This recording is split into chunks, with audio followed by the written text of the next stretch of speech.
Hello and welcome to another episode of In the Trenches with Gang Green. I'm your host, Bubbs. Today is Saturday, October 12th. Hopefully everybody's having a good day so far today. We are just a little over 48 hours away from the New York Jets taking on the Buffalo Bills at MetLife Stadium on prime time Monday Night Football in a massive Week 6 showdown. The winner of this game will be in first place in the AFC East. As crazy as the season has been so far for the New York Jets, as crazy as the week has been, as much disappointment there has been here through the first 5 weeks of the season, the New York Jets have a chance, and the Buffalo Bills as well, who have dropped the last two straight games, have a chance here, both these teams, to take over the division lead in the AFC East. So a massive, massive game out at East Rutherford, New Jersey here on Monday night. This is the game preview episode. We will break down all angles of this game and give you my New York Jets roadmap to victory, offense and defensive keys to the game, offense and defensive X factors, and we'll also give you some offense and defensive matchups to watch. What do the New York Jets need to do on Monday night to pull off the upset? They are the home underdogs in this one and take over the division lead over the Buffalo Bills here in prime time. As always, though, before we begin, let me tell you about our podcast partners, starting with our friends over at BetUS, America's favorite online sportsbook. Let's take a look at the odds for this game. As we just talked about, the New York Jets come into this game as 1.5-point home underdogs, according to BetUS. So the Bills are the road favorites. Money line for this game, Buffalo minus 145, Jets at plus 125, and the over-under set at 41 for this primetime showdown. If you want to put a couple bucks on this game, use my link in the description of this video to get a 125% sign-up bonus on your first three deposits up to $2,000. And this isn't just football. If you want to bet on MLB postseason, the NHL is in full swing now. NBA is right around the corner. College football is in full swing. Definitely check it out, America's favorite online sportsbook, and use my link to get those perks. First three deposit, 125% sign-up bonus, first three deposits up to $2,000. Also, our friends over at Huga House. You want one of these awesome special edition Aaron Rodgers 20th season hats? They come in two colors, the black color and, of course, here in green. Or you want any of the other awesome hats that Huga House sells that Aaron Rodgers wears all the time, use promo code BUBS for 15% off any purchase. And also our friends over at SeatGeek. Still don't got a ticket for the game, looking to get out there Monday night to make some noise for the New York Jets as they look to win their first game in the post-Robert Saleh and Jeff Ulbrich, and now entering the Jeff Ulbrich era. Make sure to check them out. If it's your first time using SeatGeek, use promo code BUBSONSports for $20 off your first purchase. And this isn't just football. This isn't just the Jets. You know SeatGeek. Any ticket. You want to hit up Yankees, ALCS, Mets, NLCS tickets, plays, concerts, shows, you name it.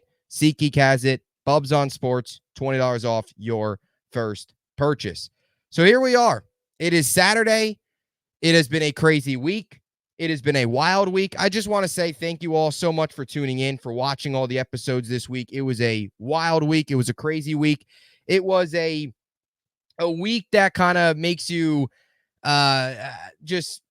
it's kind of a week that just makes you really realize what being a Jets fan is all about. There is truly never a dull moment with this team, right? You go into London, you lose the game against the Minnesota Vikings. I should even maybe step back a little bit further here before we get into the injury report. Obviously, we always start with just some opening thoughts here on the game this week, what it means, all that stuff. But you really even go back against New England. You know, about 15 days ago, the New York Jets, or about 16 days ago, really, the New York Jets beat the New England Patriots on Thursday Night Football. You're walking out of, I was walking out of that stadium fired up. I came onto the podcast here at 1 a.m. to do my post-game pod, and I was fired up. It felt like the same old Jets narrative was crushed. It felt like the Jets were finally back. Aaron Rodgers looked great. The offense looked amazing. All this stuff. Defense played great. 7 sacks, dominated New England, beat them at home for the first time since 2015. All that stuff. Exercise the demons, all that great stuff. And then you fast forward, well, here we are 16 days later, and you lose to Denver at home. You lose to, or even maybe more than 16 days now, whatever. You get the point. It's been a while. 20 plus days probably now. I'm probably missing the days because they had the 10 days to prepare for Denver. Either way, it's been a lot of days. You lose track of time with this team. You fast forward now, Saturday, October 11th, and here we are. The New York Jets get ready to face the Buffalo Bills without Robert Saleh, and they get ready to face this team with a new offensive play caller in Todd Downing. Tuesday morning, Robert Saleh was fired. Thursday morning, it was announced that Nathaniel Hackett will be stripped of his play calling duties, and Todd Downing will take over as the offensive play caller here. So just it has been a wild 3 to 4 days. It has been a wild, wild week. And that's where I'll start. And we'll get into the keys. And one of my keys for this game is for the Jets starting the game. They got to start well. But especially this week, I really don't know what to expect out of this Jets team. It's going to be very interesting. I don't think you're going to get one of two things happening on Monday night. You're either going to get a Jets team, which I think most Jets fans hope. You're going to get a Jets team that's going to come out firing, ready to roll, energized, playing hard for hard for Jeff Ulbrich, and swarming all over the place. Offense looks good, defense looks good, and they dominate early on. Or you're going to get a Jets team that comes out with not much passion, and it looks like a team that's been through one major coaching change and a coaching adjustment in the span of less than a week. And they got to play a team in the Buffalo Bills who, of course, even though they've lost 2 straight games, are still immensely talented. And when healthy have shown 3 games into the year that they were one of the better teams in the NFL. So you're going to get one of those two extremes. I think you're either going to get a passionate Jets team that's ready to roll from the jump, or you're going to get a Jets team that's slow start, looks sluggish, don't look like they're ready to roll, and kind of a team that feels like they're not quite prepared because of everything that happened on the outside. They couldn't focus on this game, and they're still overwhelmed with everything else that happened. So who knows? We'll see. I think there's a good chance this team does come out and play well. Look, teams, when you have a coach that gets fired and an interim coach takes over, teams tend to come out with a lot of energy. The first game back, they want to show that they're playing for that coach. They want to all that stuff. So I do have this sense of belief that the New York Jets will come out with a lot of energy, will come out with a lot of passion, come out hot. Whether or not that leads them to victory, well, we'll see coming here on Monday night if they can pull together a full 60 minutes of football. But as bad as it's been for the Jets, you look over to Buffalo's side, this was a team that through 3 weeks, 3 games in, we were talking about this team being the best team in football. We were talking about this team running away with the division at 3-0, talking about this team being elite, Josh Allen winning MVP, all of these things. They beat Arizona 34-28. They blow out Miami. They put up 47 on Jacksonville, and then life come at you fast. Boom, here we are 2 weeks later. Heading into Monday night, they've dropped their last 2 games, blown out against Baltimore, and lost to Houston in a game where Josh Allen didn't play very well at all. By far his worst game of the season, and probably one of the worst games he's ever played as a pro. Lost that game, was getting blown out early on, ended up making the late comeback. You had some questionable decision-making from Sean McDermott. Texans win it on the field goal and all that stuff. So they're also a team coming into this game, losers of 2 straight. Jets losers of 2 straight. So both these teams looking to get back on the right track, which should make things really, really interesting on Monday night.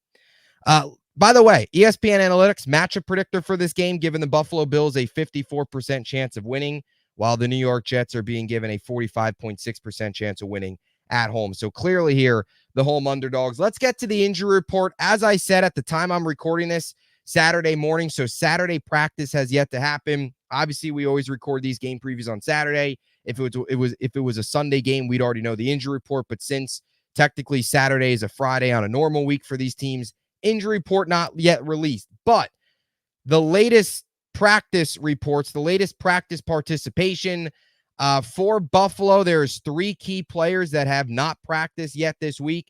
Now, it is notable Buffalo had a walkthrough yesterday on Friday. So those are just estimates. But James Cook, dealing with a toe injury, did not practice Thursday or Friday. Ed Oliver with a hamstring didn't practice Thursday or Friday. And Khalil Shakir did not practice Thursday or Friday, still dealing with that ankle injury. So 3 major pieces to the team that have not practiced each of the first 2 days. We'll see what happens today and see how it develops over the next 48 hours. As for the New York Jets, no real major updates other than Michael Carter hasn't practiced each of the first 2 days due to a back injury, and CJ Mosley has been limited, but did say he felt some soreness. I still wouldn't be surprised if CJ Mosley doesn't play this game, and the Jets just want to get him out there next week against Pittsburgh potentially. So we'll see, but it doesn't seem like, if I had to guess, Mosley's trending in the direction of playing based off of kind of what he has said. Obviously still feeling some soreness, not feeling 100% just yet. And with the way Jamie Sherwood's been playing, there's no need to rush Mosley back if he's not fully 100%. But a positive is Morgan Moses looks like he will be back in this game, as practiced in limited fashion each of the last 2 days. Olberg mentioned feels like he'll be back out there, so that's huge. And Lecky Fotu has yet to play a game with the team, IR so far through the first 5 weeks. Looks like he'll be ready to roll dealing with that hamstring on Monday night. So a couple key cogs up front in the trenches should be ready to go. But those are your injury reports. We'll see, of course, once those are finalized later today into Sunday, and of course, ultimately game time on Monday. So with all that being said, let's get into the New York Jets roadmap to victory. What do the Jets have to do in this game to come away with a victory? Now, I will say this here, just before we begin. If you're a Jets fan and you want to have some confidence before we break down what they need to do to win and all the X's and O's here, the home team between these two teams have won the last 5 meetings dating back to the last week of 2021, right? 2021, last week, Buffalo beat the Jets. Jets, of course, fell to 4-13. You then go to 2022. The Jets beat Buffalo at home. That was that crazy win after the rough New England loss. They got the 6-3 before the bye, we all know. And then the next game, Buffalo won at home. And that was the game where Mike White got his ribs crushed, we all know. Fast forward last year, 2023, Jets, of course, win the opener against Buffalo. They then lose in Buffalo, game where Zach got benched for Tim Boyle. All know that game. So that's the last 5 meetings. The home team has won the last 5 meetings, and the Jets have done a really good job against the Buffalo Bills, and specifically Josh Allen, the last 2 years, beating them at home with Zach Wilson. So if there is reason for hope, before we even get into what the Jets actually need to do to win and how they can win, there's that stat right off the bat. They've had success against Buffalo the last 2 years inside their own building. It has been a series over the last 3 seasons that's been dominated by the home team. So you hope that trend continues here in week number 6.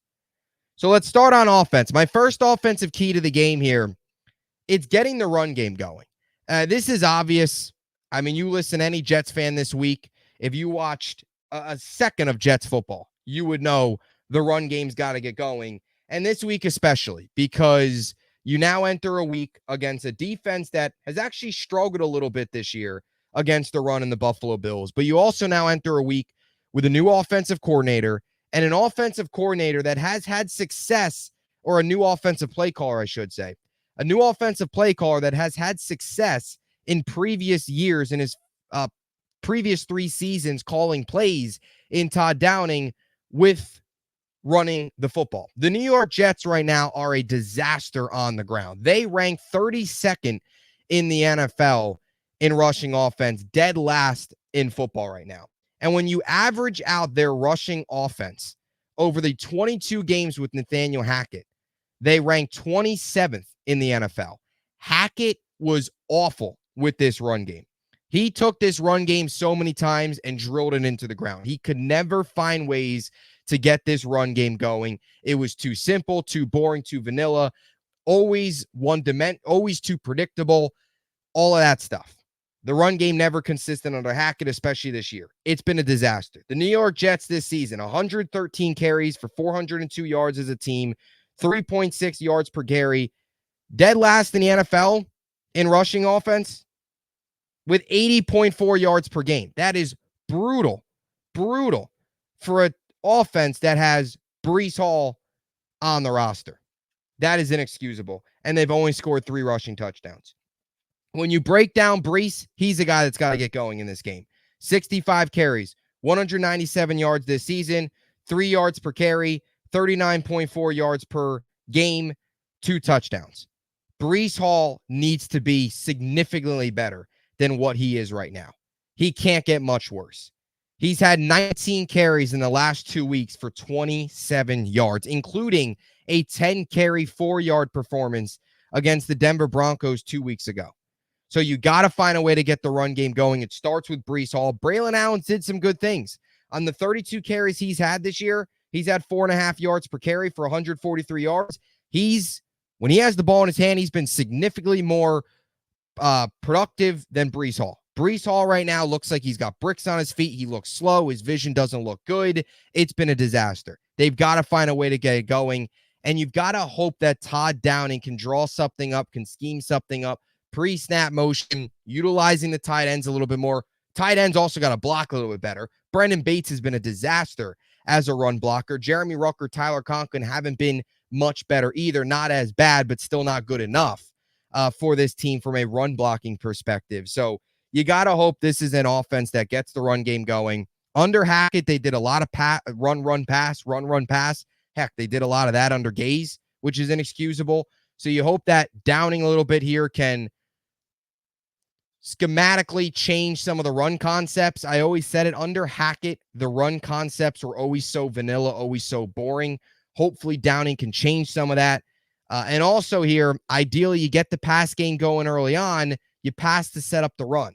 Now, Rodgers can't drop back, and that's the whole reason you've got to get the run game going. Rodgers can't have another game where he's throwing 54 times. Ideally, for this Jets team to win, Rodgers only has to throw around 30 times. That's on a good day.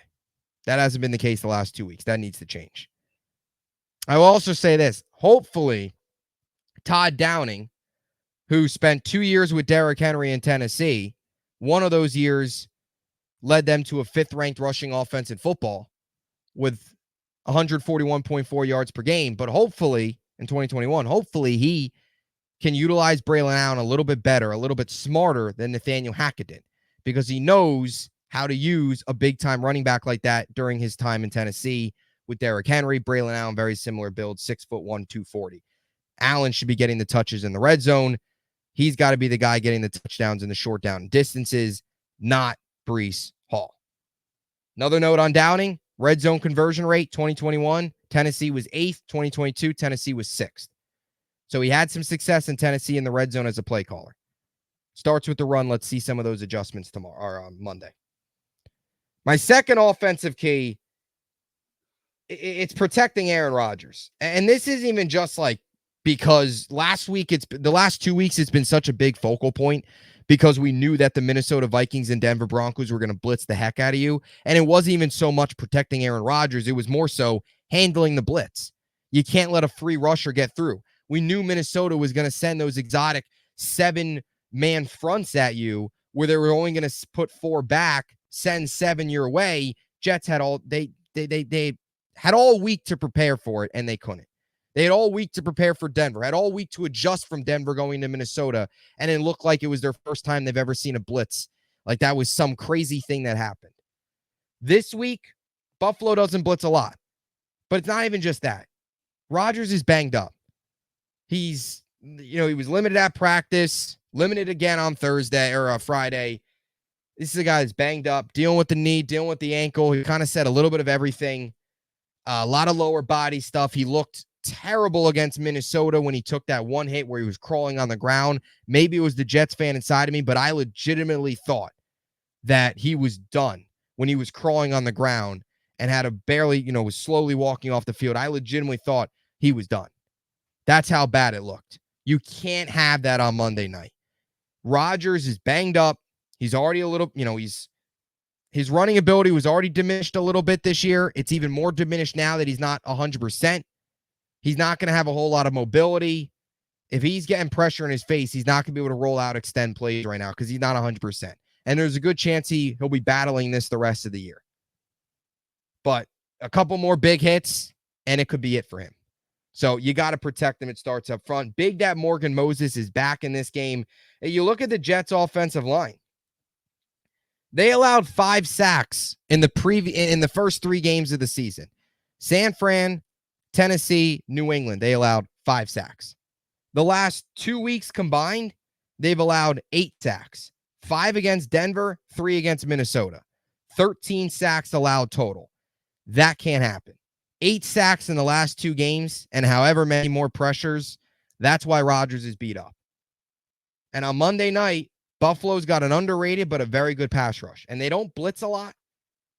Right now, they're 30th. They have 30 blitzes this season, which is tied for 31st in the NFL. And they have a 15.3 blitz rate. And that's the lowest in the NFL. So they don't blitz a lot, but teams that see the Jets on film, they're going to understand that they struggle against the blitz. So I wouldn't be surprised to see Buffalo, who doesn't blitz much of at all, send some blitzes the Jets' way. And they need to be ready to cover those because they haven't been able to the last 2 weeks. And it's been really, really poor to watch. And it's completely gets the offense out of whack. So protecting Aaron Rodgers is huge. He's already banged up. You can't continue to take these hits. 40 years old, coming off a torn Achilles. You've got to be better. And Morgan Moses up front is a huge, huge piece to get back. Even Ulbrich talked about in his press conference just how much of a leader, vocal leader he is, calming presence he is. Nothing against Olu, but his first 2 games as a rookie playing out of position at right tackle were not pretty. Morgan Moses, a massive upgrade there if he's healthy and comes back in this one. My third offensive key to the game here, to wrap things up before we head to the defensive side of the football, it's starting fast. And I'll say this too on the defense, and it's really only this week just because of the fact that there's been so many problems. There's been, not problems. There's been so much issue starting fast. That is a problem. But there's been so much change this week. Saleh fired, Downing calling plays. There's been a lot of outside noise. This team on offense has got to find a way to start fast. And I'd probably be saying this even if Robert Saleh and Nathaniel Hackett, well, Saleh was going to demote Hackett anyway, but not to go down that road. I would say this even if Saleh was still the coach, and I would say this even if Hackett was still the play caller. They got to find a way to start fast. The New York Jets on offense, their starts have been awful all year long. Let's take a look. This season, and this is something that Todd Downing and Ulbrich as well, having the team ready to play out of the gate, has got to execute on Monday night. They've got to have these guys ready to play, especially at home. You cannot fall down 17-0 like you did a week ago and then try to come back and fall short. It's never going to work in this league. But when you look at the Jets starts, watching it, it's bad. But you look at the numbers, it's even worse. The Jets this season are averaging 2.8 points in the first quarter of games. That's tied for 25th in football. In the first half of games this year, the Jets are averaging 8.2 points. That's tied for 24th lowest in football. You look at last year under Hackett as the OC play caller and Saleh, 2.8 points in the first quarter, same as this year, 27th. And last year they finished with 7.7 points per game in the first half, and that was 29th in football. The New York Jets have been one of the slowest starting offenses in the NFL over the last 2 years. I don't know if I want to say it's a coincidence that it's just Hackett, because even prior to Hackett, 2022, 2021, it wasn't pretty. But hopefully that is something that Ulbrich can change, have this team ready to play. It's his job to have everybody, offense, defense, even if he's not an offensive-minded coach. It's his job to have everybody understanding the game plan, ready to go out of the jump, being prepared. And it's Downing's job, too. Scripted plays, for some reason, the Jets can't execute those. Execute the scripted plays. Easy stuff. Not that difficult. If you want to be a playoff team, you start fast in these games. Monday night, crowd's going to be restless. First thing that goes bad, you're going to hear it. Keep this crowd in the game. Get them going early. Go down and score. Is it that hard to go down and score? I mean, when do we ever see the Jets first drive go down and score a touchdown? It's so rare. Like, you see teams do it all the time. The Jets, for some reason, can't do that. Let's see it Monday night. All right, moving on to the defensive side of the football. This first one's kind of like a little bit all over the place, kind of everything. To me, it's really just containing Josh Allen in so many areas. Look, Josh Allen could do so many different things. He's obviously his arm talent. We all know what he can do. As a passer, as a rusher, he's an elite quarterback in the NFL. This season has, despite last week and despite the last 2 games overall, Still this season has 8 touchdowns, has yet to commit an interception, which is something that is very impressive for him. Always one of the biggest knocks on Allen was his turnovers, was his interceptions, his bad decision-making. That's always been a knock. This year, that hasn't been the case. This season, Allen, 79 of 131, a 60.3% completion percentage, 945 yards, 7.2 yards per completion, 8 touchdowns. Obviously, those no picks. 102.8 passer rating and a 77.5 QBR. When you look at his numbers last week, they were very poor. Very, very poor. 9 of 30. That's 30% completion percentage. 131 yards, 4.4 yards per completion, 1 touchdown, no picks. Oh, there was a couple balls that should have been picked. 56.4 passer rating and a 55.5 QBR. Last week was awful. Probably one of his worst games as a pro. But one of the big reasons why he struggled, one of the big reasons why Buffalo struggled was they were out Khalil Shakir. They were missing some players on offense. This week, they could be missing James Cook. And that's where really the biggest part of this key to me is stopping Josh Allen with his legs.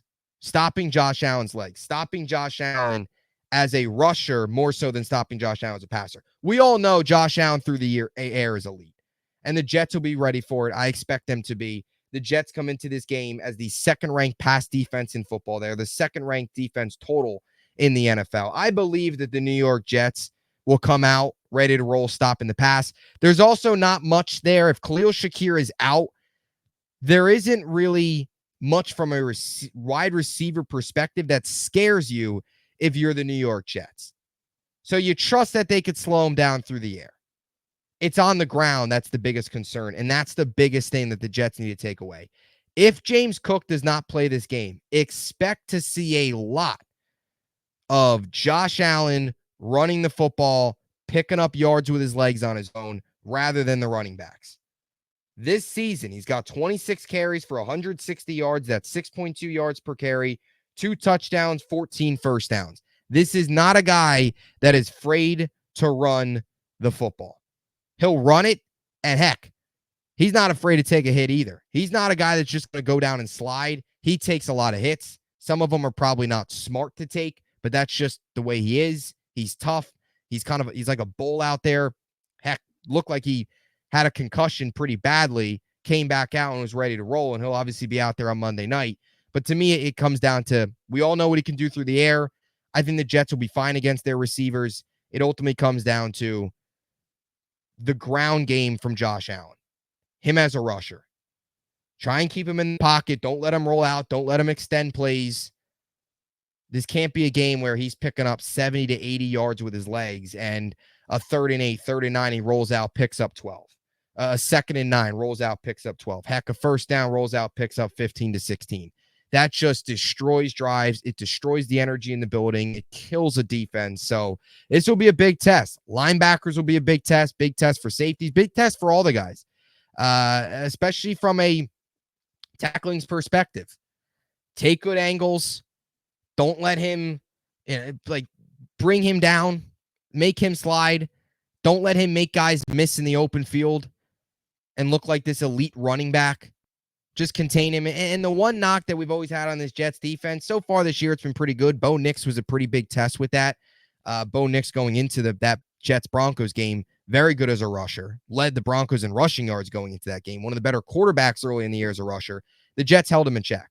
The Jets so far have held quarterbacks in check from a rushing ability. But in the past, they've struggled against quarterbacks who run.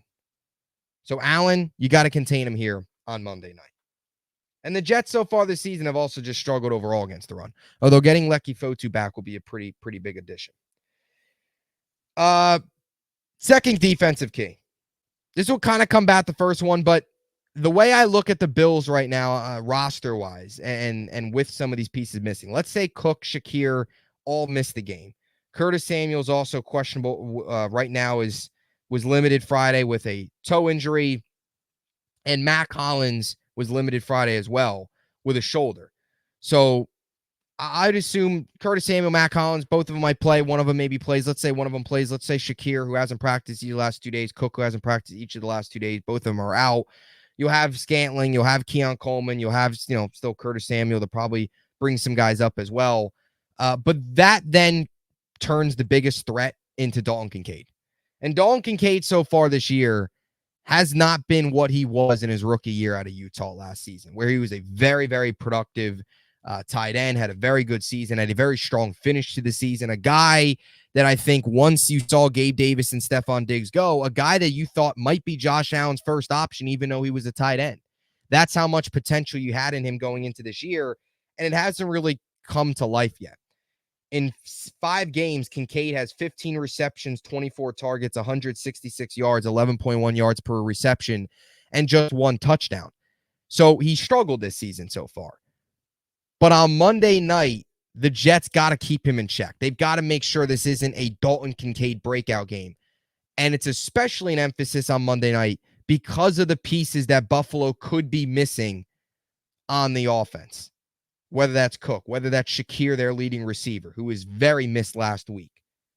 And even though you've got Keon Coleman, a rookie, he's not a guy that's going to light you up. He hasn't been that guy yet. But Dalton Kincaid and the connection he has with Josh Allen going back to last year is a guy you got to watch for, and a guy that if all these pieces are missing and they're still banged up going into Monday, he's a guy that you're going to see Allen look for a lot because he probably turns into the most talented player on that field if Shakir and Cook are both out. And the Jets, we've known, have had some struggles in the past against tight ends. Buffalo, this could be a week where they look for Kincaid a lot more than they have. So keep him in check. Don't let this be a big breakout game for him here in what has been a pretty slow first 5 weeks of the season for the second-year tight end. My third defensive key to the game kind of goes off of my first key with the offense, and that's starting fast.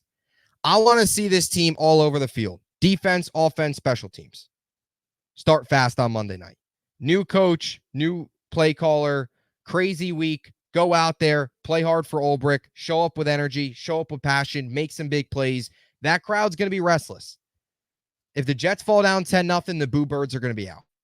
If they're down 17-3 at halftime, that building's going to be half empty by the third quarter kickoff. Start fast. Start fast. The Jets so far have done a pretty good job on defense starting fast, I would say. Last week they didn't. Last week was a little bit of a slow start, but not all their fault. The offense was so anemic. Obviously, a couple turnovers as well mixed in that didn't help. The pick 6 certainly didn't help, but the defense did enough last week. The defense has done enough the last 2 weeks to win. The really only game that the defense did not do enough to win was San Fran. That was the only loss. They've done enough in the Denver game and the Minnesota game to win. Definitely in the Denver game. They held Bo Nix to 60 passing yards and only 10 points. San Fran was their worst game, and that was week 1. Since then, they've been much better. When you look at their start so far, the statistics, the numbers back it up. This year, they're allowing 4 points in the first quarter, which is tied for 9th best in the NFL. And they're allowing 9.2 points in the first half. That's 10th best in the NFL. So far, from a opponent scoring point per game, the Jets defense to start games has not been bad. Last week, 17-0. Tennessee obviously wasn't a great start. San Fran wasn't a great start, although it really felt like actually with San Fran, it got worse as the game went on. Because early on, they actually had the 2 3-and-outs. The offense couldn't get going. And the offense finally got going. That one drive, that 12-play, 70-plus yard drive where Rodgers was finding Garrett, all that stuff. So that San Fran game was actually the opposite. They started strong and then started to fall off. Tennessee started slow, finished strong, but the numbers back it up where they've been solid. They've been above average in the first half from a defensive perspective. When you look at Buffalo, they're pretty good in the first half. They're pretty good starting games. 4.9 first quarter points on average this year. That's 10th best in football. And they're averaging 14.8 first half points. That's 7th best in football. Also more of a reason why the Jets need to start fast on offense. If Buffalo goes out there and puts up their average of about 14 points in the first half and the Jets put up their average of about 3, you can't go down 2 scores like that. So starting fast on defense is also a major key. Major key. Ulbrich, you'd love to see this team come out with passion. I think they will. I do. I'm not going to sit here and tell you they're going to win. We'll wait to the end. But I do see this team. I don't know how long it'll last. It might only last a drive or 2, but I do think this team will come out. Most teams do after a coaching change. They come out with a lot of fire. Still might not win, but if they come out strong, it's something that you got to at least start there. Come out strong and go from there. All right, let's move on. Offensive X factors. I got a couple of them here in this game. Breece Hall, Braylon Allen are the biggest ones. Specifically, Breece Hall. Braylon Allen's been good. I don't think he's been used really properly. I think most Jets fans would agree with that.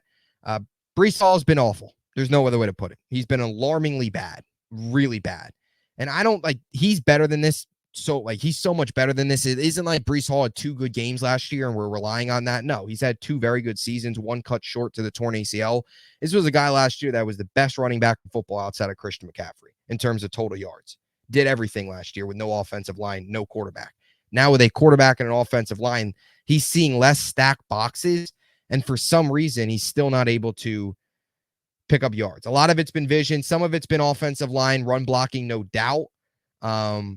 But to counter that, Braylon Allen's had success behind these same run blockers, this same offensive line. So there is that point too where Breece Hall is just not running well right now from a speed and vision standpoint.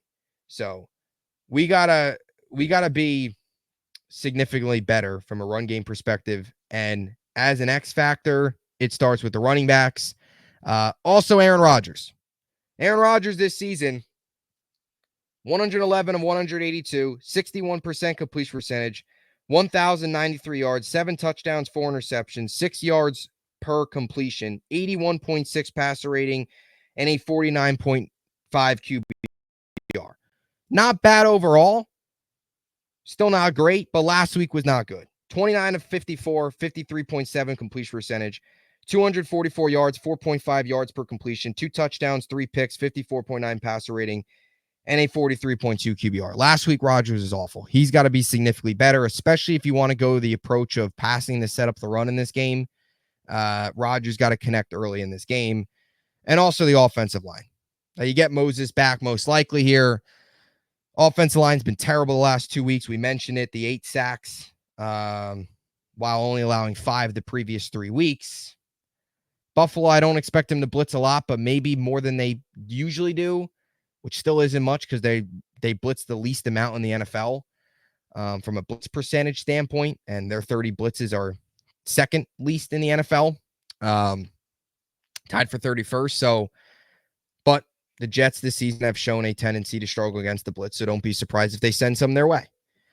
From a defensive perspective, X factors, I think it comes down to linebackers. I think big day from Quincy Williams, hopefully. I also think Jamie and Sherwood, that sideline-to-sideline speed, especially if Josh Allen, and that's why I think they're an X factor, Josh Allen gets going on the run, he starts to roll out, he starts to, find some open field. Sherwood, his speed, got to catch up to him and make those plays and slow him down and not allow him to have a really big day. Offensive matchup to watch. It's the Jets run game versus the Bills run defense. When you look at the Bills this year as a defense, they have the 20th ranked defense in football. They're 25th against the run, 13th against the pass, 12th against scoring. They're a below average rushing defense in football. They have not been good against the run. We talked to Mike Bunt on Thursday. Awesome guest as always. If you haven't checked it out, definitely check it out. He mentioned the struggles on Buffalo's run defense. So if there is a game to get the run game going, this would be the game to do it. I will also say, too, not that this is going to be happening on the field. Todd Downing's not going to be under center.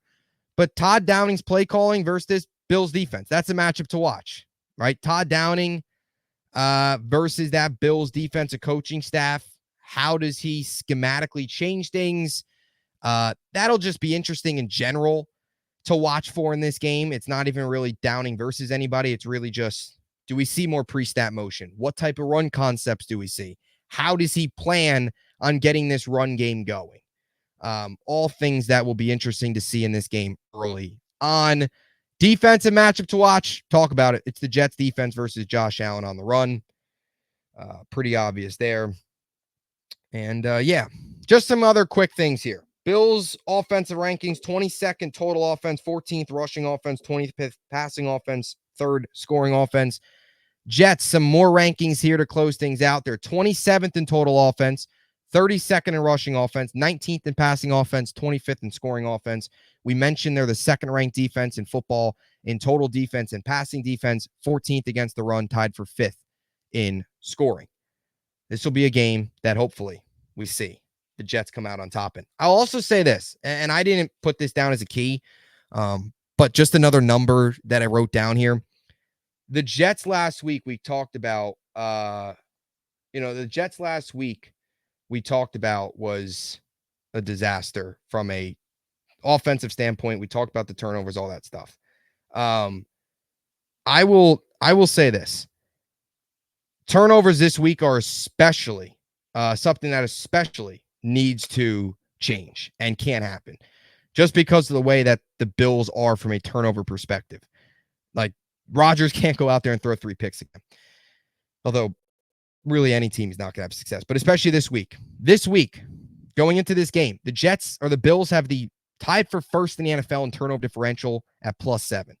Buffalo has 5 interceptions this year, 4 fumbles recovered, 9 turnovers forced. On offense, they have yet to have an interception. They've only fumbled twice, 2 turnovers. So that's that +7 differential, tied for the best in football. They're tied for 5th in interceptions with those 5. Those 4 fumbles are tied for 2nd. And those 9 total turnovers, forced turnovers, are 4th. And when you look at their offense numbers, they're 1st in interceptions. Buffalo is still the only team to not throw an interception, Josh Allen. And then their 2 fumbles are tied for 2nd, least in football. So Bills, my point is, Bills are a team that hasn't committed many turnovers yet. So if there was a game for this secondary, something to watch for, let's see these corners. Let's see these secondary safeties, right?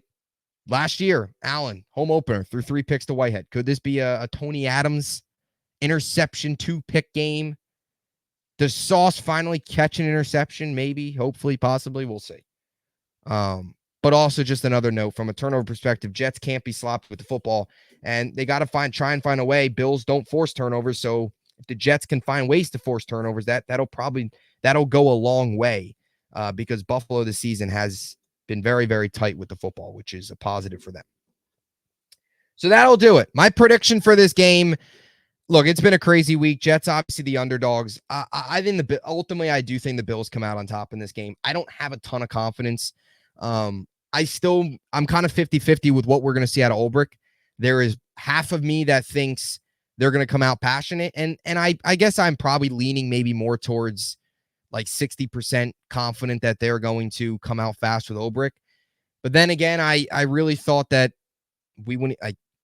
I've told myself this a lot. And anytime I feel good about games or start to feel good about games, is never a good thing, because it means they usually end up losing.